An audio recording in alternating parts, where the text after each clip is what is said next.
Informativo do STF, número 1091 de 2023, publicado em 28 de abril de 2023. Esse informativo foi retirado do site do STF. Aproveita, curte o vídeo, compartilha, comenta.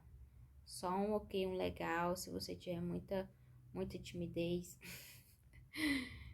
Aí, só uma curtida tá bom pra mim, tá bom? Obrigada. Nem eu sei quem curte, só aparecem os números, tá bom? Vamos lá.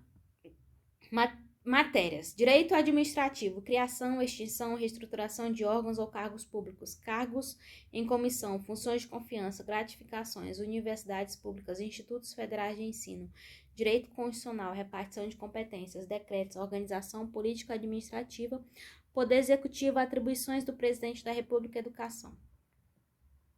A matéria a ser discutida será decreto presidencial, extinção de cargos em comissão e funções de confiança, limitação da ocupação, concessão ou utilização de gratificações pertencentes aos quadros de universidades públicas e de institutos federais de ensino, ADI 6.186/DF. Resumo.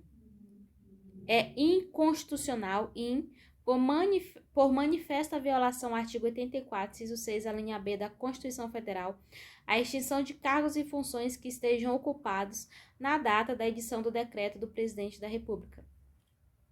O decreto de competência privativa do chefe do Poder Executivo Federal, previsto no artigo 84, inciso 6 da CF, se limita às hipóteses de organização e funcionamento da administração federal, quando não implicar aumento de despesa, nem criação ou extinção de órgãos públicos e de extinção de funções ou cargos públicos quando vagos. Em ambas as situações, a atuação do Presidente da República não tem força criadora autônoma, nem é dotada de condições para inovar decisivamente na ordem jurídica.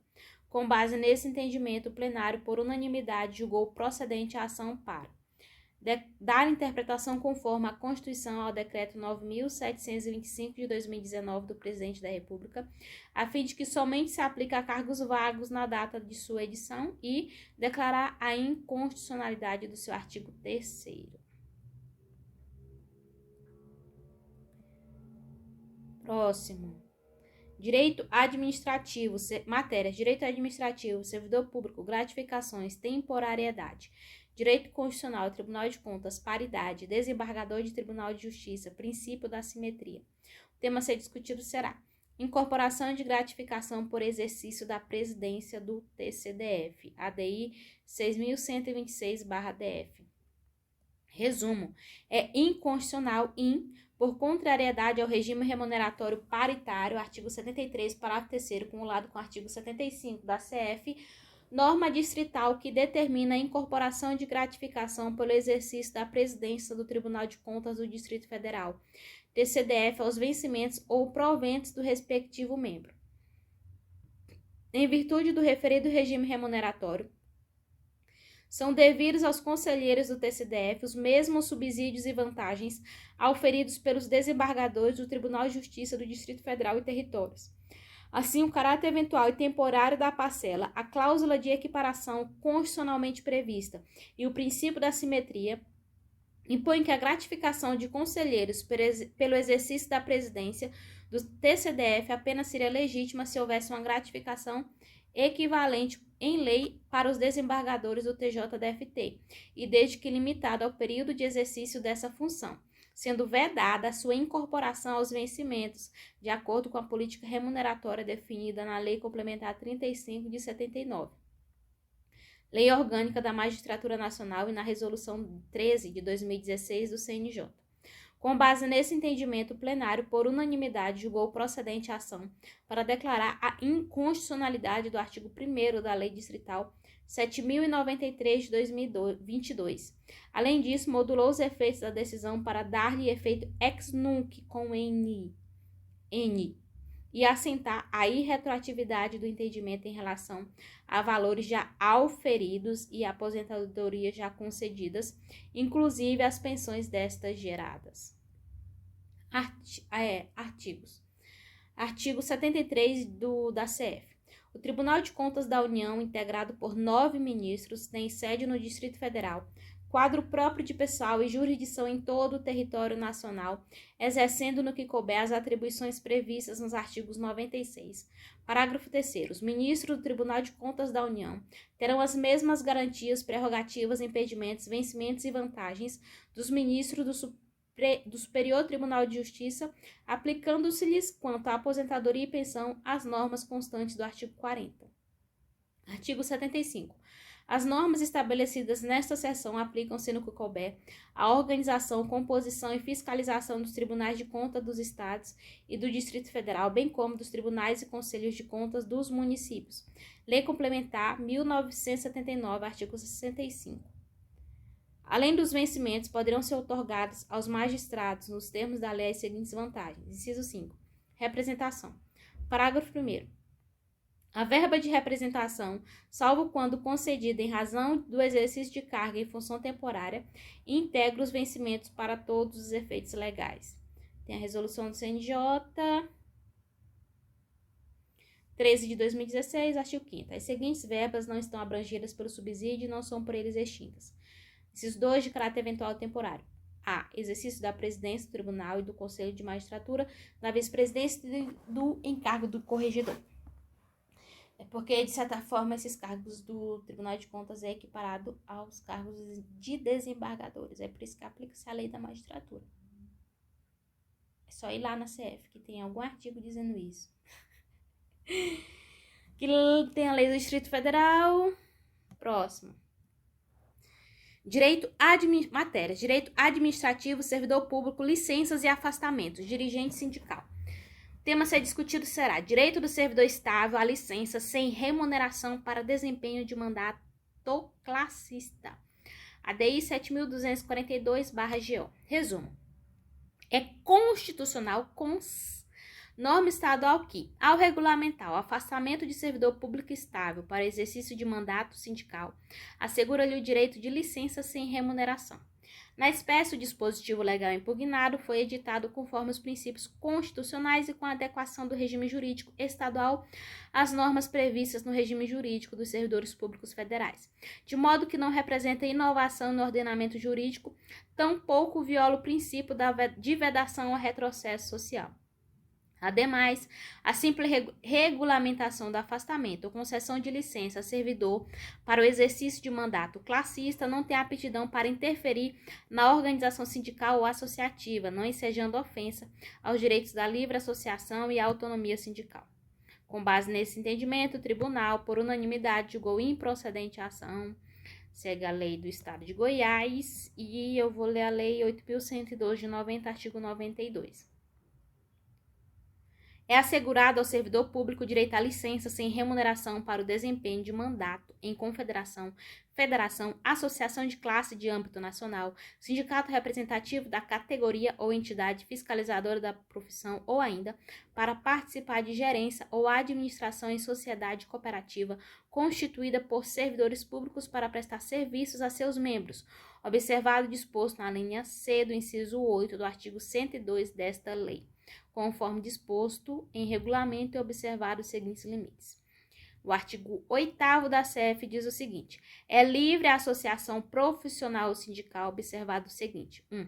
A lei não poderá exigir autorização do Estado para a fundação de sindicato, observado o registro no órgão competente, vedadas ao poder público a interferência e a intervenção na organização sindical. Artigo 37. A administração pública direta e indireta de qualquer dos poderes da União, dos Estados, do Distrito Federal e dos municípios obedecerá aos princípios de legalidade, impessoalidade, moralidade, publicidade e eficiência. E também é o seguinte: inciso 6. É garantido ao servidor público civil o direito à livre associação sindical. Próximo. Matérias. Direito constitucional. A aplicabilidade de norma, eficácia contida. Omissão legislativa, repartição de competências, direito administrativo, cargos em comissão, servidor público não efetivo, percentual. O tema a ser discutido será regulamentação das condições e percentuais mínimos de servidores de carreira para cargos comissionados. ADO 44/DF. Resumo. Não há omissão legislativa nem inércia do legislador ordinário quanto à edição de lei nacional que discipline a matéria do inciso 5 do artigo 37 da Constituição Federal, cabendo a cada ente federado definir as condições e percentuais mínimos para o preenchimento dos cargos em comissão para servidores de carreira, a depender de suas necessidades burocráticas. A Emenda Constitucional 19 de 88 sistematizou a redação do mencionado dispositivo ao determinar a exclusividade do exercício das funções de confiança e reservar o domínio normativo da lei e o estabelecimento dos cargos, condições e percentuais mínimos dos cargos em comissão a serem preenchidos por servidores de carreira. Por sua vez, o inciso 2 do artigo 37 da CF permite a ocupação de cargo em comissão por servidores não efetivos. Assim, não existe impedimento para a produção de efeitos por aquela norma constitucional de eficácia contida, o que afasta a dependência de sua regulamentação. Inclusive, a matéria já é objeto de disciplina de atos normativos em vigor, como artigo 27 do Decreto 10.829 de 2021, que regulamenta a Lei 14.204 de 2021. Ademais, a matéria relativa a regime jurídico administrativo de servidor público compete à União, mas também a cada ente da Federação, artigo 39 caput da CF. Dessa forma, eventual lei nacional que disponha sobre os casos, condições e percentuais mínimos de cargos em comissão pode vir a afrontar a autonomia e a competência de cada um dos entes da Federação para tratar do tema e adequar a matéria às suas específicas necessidades. Com base nesses entendimentos, o plenário, por unanimidade, julgou improcedente a ação. Artigo 37 da CF. A administração pública direta e indireta de qualquer dos poderes da União, dos Estados, do Distrito Federal e dos municípios obedecerá aos princípios de legalidade, impessoalidade, moralidade, publicidade e eficiência e também ao seguinte. Inciso 5. As funções de confiança exercidas exclusivamente por servidores ocupantes de cargo efetivo e os cargos em comissão a serem preenchidos por servidores de carreira nos casos, condições e percentuais mínimos previstos em lei, destinam-se apenas às atribuições de direção, chefia e assessoramento. Inciso 2.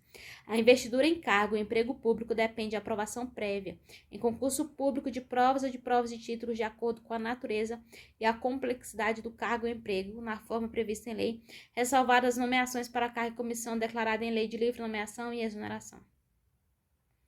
O decreto 10.829 de 2021 fala. 27. Artigo 27. O Poder Executivo Federal destinará aos servidores de carreira, no mínimo, 60% do total de cargos em comissão existentes na administração direta, autárquica e fundacional. Próximo. Matérias: Direito Constitucional, Poder Legislativo, Congresso Nacional, Controle Externo, Tribunal de Contas da União, Prestação de Contas, Ordem dos Advogados do Brasil. O tema a ser discutido será Ordem dos Advogados do Brasil e dever de prestar contas ao Tribunal de Contas da União. Tema 1059. Tese fixada. O Conselho Federal e os Conselhos Seccionais da Ordem dos Advogados do Brasil não estão obrigados a prestar contas ao Tribunal de Contas da União nem a qualquer outra entidade externa. Resumo.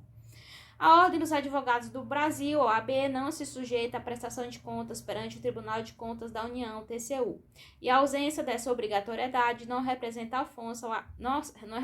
ofensa ao artigo 70, parágrafo único da Constituição Federal de 1988, já que não existe previsão expressa em sentido diverso.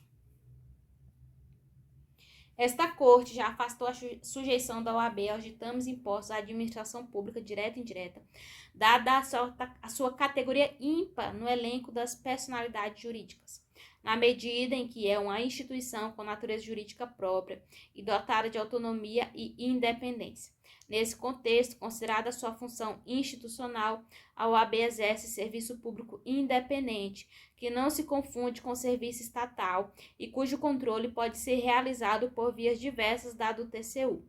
Assim, é necessário conferir o mais alto grau de liberdade para que a OAB tenha condições de cumprir suas funções constitucionalmente privilegiadas, tendo em vista que os advogados são indispensáveis à administração da justiça, artigo 133 da CF. Ademais, a ordem gere recursos privados arrecadados de seus associados, distinguindo-se dos demais conselhos de fiscalização profissional, os quais recolhem contribuições de natureza tributária que advêm da movimentação financeira do Estado. Por essa razão, suas finanças não se submetem ao controle estatal, tampouco se enquadram no conceito jurídico de fazenda pública, cujo controle se sujeita às regras da Lei 4.320 de 64. Com base nesses e em outros entendimentos, o plenário, por maioria, ao apreciar o tema 1054 da repercussão geral, desproveu o recurso extraordinário de modo a manter o acordo recorrido proferido pelo Tribunal Regional Federal da Primeira Região. Artigo 70 da CF diz o seguinte: a fiscalização contábil, financeira, orçamentária, operacional e patrimonial da União e das entidades da administração direta e indireta quanto à legalidade, legitimidade, economicidade, aplicação das subvenções e renúncia de receitas será exercida pelo Congresso Nacional mediante controle externo e pelo sistema de controle interno de cada poder. Parágrafo único. Prestará contas qualquer pessoa física ou jurídica, pública ou privada que utilize, arrecade, guarde, gerencie ou administre dinheiros, bens e valores públicos ou pelos quais a União responda ou que em nome desta assuma obrigações de natureza pecuniária. A Lei 8.906 de 94, artigo 44. A Ordem dos Advogados do Brasil, OAB, é serviço público dotado de personalidade jurídica e forma federativa, tem por finalidade defender a Constituição, a ordem jurídica do Estado Democrático de Direito, os direitos humanos, a justiça social, pugnar pela boa aplicação das leis, pela rápida administração da justiça e pelo aperfeiçoamento da cultura e das instituições jurídicas. Promover com exclusividade a representação, a defesa, a seleção e a disciplina dos advogados em toda a República Federativa do Brasil. Parágrafo 1º. A OAB não mantém com órgãos da administração pública qualquer vínculo funcional ou hierárquico. Próximo. Matérias: direito constitucional, princípios constitucionais, separação dos poderes, autonomia federativa, controle externo, Tribunal de Contas, princípio da simetria, direito administrativo, organização da sociedade civil, transferência de recursos, fundo penitenciário. O tema a ser discutido será fiscalização de recursos do fundo penitenciário por Tribunal de Contas Estadual, ADI 7002/PR. Tese fixada: é inconstitucional e, por ausência de simetria com as competências do TCU e por afronta à separação de poderes, lei que condicione genericamente o repasse de recursos federais à prévia aprovação de projeto pelo Tribunal de Contas da unidade federativa destinatária das verbas. É inconstitucional por contrariedade ao artigo 70, incisos da CF, e por desrespeito à autonomia federativa, lei federal que atribua aos tribunais de contas estaduais competência para analisar contas relativas à aplicação de recursos federais. Resumo: é inconstitucional por violar os princípios da simetria e da separação de poderes, artigo 2º da CF, e a autonomia federativa, norma estadual que condicione a transferência de recursos do Fundo Penitenciário Nacional FUNPEN, a prévia aprovação pelo respectivo Tribunal de Contas de projeto apresentado por organização da sociedade civil que administre estabelecimento penal, bem como que atribua a esse órgão local a prestação de contas relativas à aplicação de recursos federais. Na espécie, ao condicionar todo e qualquer repasse de recursos do FUNPEN à aprovação de projeto pelo Tribunal de Contas Estadual, a norma impugnada lhe conferiu competência que não encontra parâmetro nas atribuições do Tribunal de Contas da União, TCU. Ademais, o critério definidor da competência fiscalizatória, federal, estadual ou distrital, é a origem dos recursos públicos. Nesse contexto, a lei impugnada não poderia fixar novas atribuições ao Tribunal de Contas Estadual, nem condicionar genericamente o repasse de recursos ao aval de órgão de controle autônomo externo. Com base nesses entendimentos, o plenário, por unanimidade, julgou procedente a ação para declarar a inconstitucionalidade da expressão e pelo Tribunal de Contas, contida no inciso 1 do artigo 3º-B e do inciso 5 do artigo 3º-B, ambos da Lei Complementar 74 de 94, com redação dada pela Lei 13.500 de 2017. Segue aqui, a Lei Complementar, se por acaso você estuda para tribunais, tribunais de conta, muito bom você ler isso aqui, tá bom? Seguimos. Matérias: direito constitucional, repartição de competências, material bélico, segurança pública, venda de armas de fogo, direito administrativo, licitações, dispensa e inexigibilidade. O tema a ser discutido será órgão de segurança pública estadual e possibilidade de alienação de armas de fogo a seus integrantes mediante venda direta. ADI 7004/L. Tese fixada. É inconstitucional por violação à competência legislativa privativa da União, a lei estadual que autoriza seus órgãos de segurança pública alienação de armas de fogo a seus integrantes por meio de venda direta. Quer saber se é inconstitucional ou não? É ir lá naquele artigo de competência, 21 e seguintes, que aí você vai ver um monte de inconstitucionalidade, que tudo não, né? Boa parte é nesses artigos. Resumo. É inconstitucional por violar a competência privativa da União para legislar sobre material bélico, artigo 21, inciso 6 e 22, inciso 21 da CF, e para editar normas gerais sobre licitações e contratos, artigo 22, inciso 27, cujo prévio procedimento licitatório é requisito necessário para a contratação de obras, serviços, compras e alienações pela administração pública, artigo 37, inciso 21, norma estadual que prevê a modalidade de venda direta de arma de fogo aos membros de seus órgãos de segurança pública. O tratamento do uso de armas de fogo dentro do território nacional deve ser uniforme, razão pela qual o interesse geral das normas que versam sobre armamento decorre do impacto que promovem na segurança de toda a sociedade, não se limitando às fronteiras dos estados. A Lei 2.826 de 2003, Estatuto do Desarmamento, editada pela União no exercício de sua competência constitucional, autoriza que os integrantes dos órgãos de segurança pública portem arma de fogo de propriedade particular ou fornecida pela corporação ou instituição correspondente, mesmo fora de serviço com validade em âmbito nacional, artigo 6º, parágrafo 1º.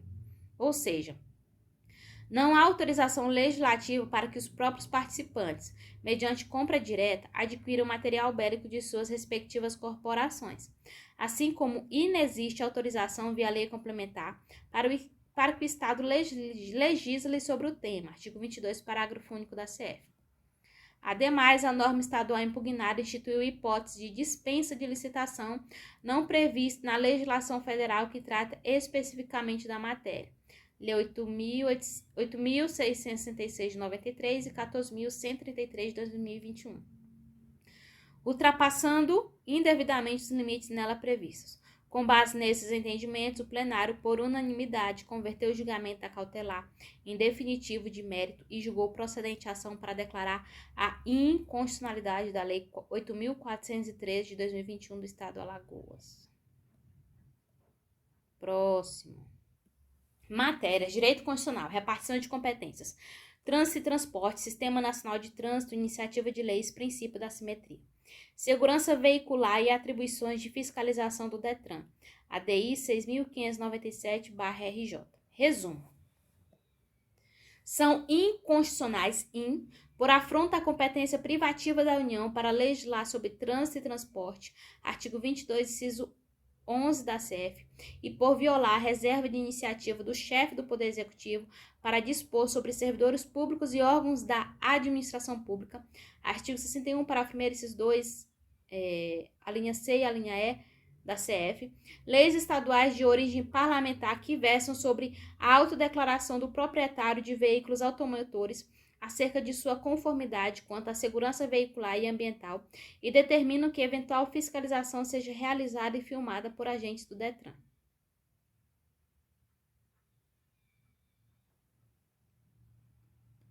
A regra da reserva de iniciativa de leis conferidas ao presidente da República, artigo 61, parágrafo 1º, incisos 2, a linha C e E da CF, é aplicável simetricamente aos estados, artigo 25.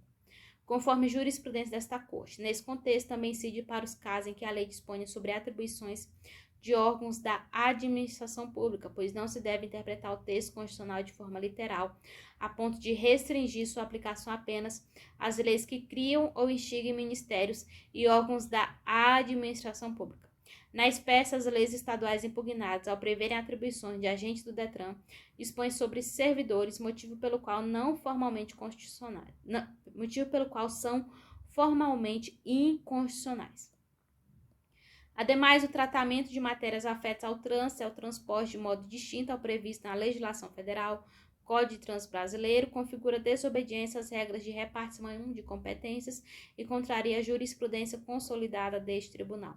Com base nesses entendimentos, o plenário, por unanimidade, julgou procedente a ação para declarar a inconstitucionalidade das leis 8.269 de 2018 e 8.426 de 2019, ambas do Estado do Rio de Janeiro, e por arrastamento do Decreto 46.549 de 2019 do Governador do Estado do Rio de Janeiro e da Portaria 5.533 de 2019 do Presidente do Detran Rio de Janeiro.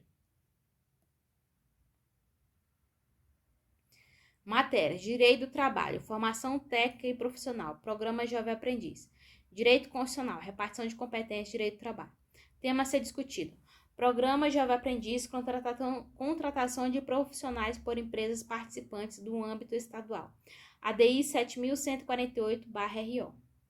Tese fixada: é inconstitucional lei estadual que regulamenta o Programa Jovem Aprendiz por invasão da competência privativa da União para legislar sobre direito do trabalho. Resumo: é inconstitucional por violar a competência privativa da União para legislar sobre direito do trabalho, artigo 22, inciso 1 da CF, norma estadual que regulamenta o Programa Jovem Aprendiz.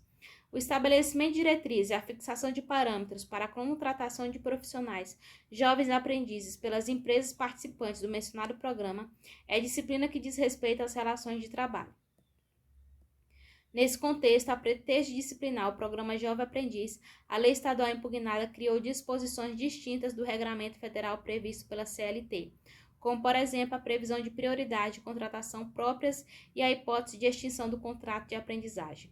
Com base nesse entendimento, o plenário, por maioria, converteu o julgamento da cautelar em definitivo de mérito e julgou procedente a ação para declarar a inconstitucionalidade da Lei 4.716 de 2020 do Estado de Rondônia. Segue agora os artigos. Artigo 528 da CLT diz o seguinte: contrato de aprendizagem é o contrato de trabalho especial ajustado por escrito e por prazo determinado em que o empregador se compromete a assegurar o maior de 14 e menor de 18 anos em programa de aprendizagem, formação técnico-profissional metódica compatível com seu desenvolvimento físico, moral e psicológico, e ao aprendiz a executar com zelo e diligência as tarefas necessárias a essa formação. Segue a lei do Estado de Rondônia e acabou.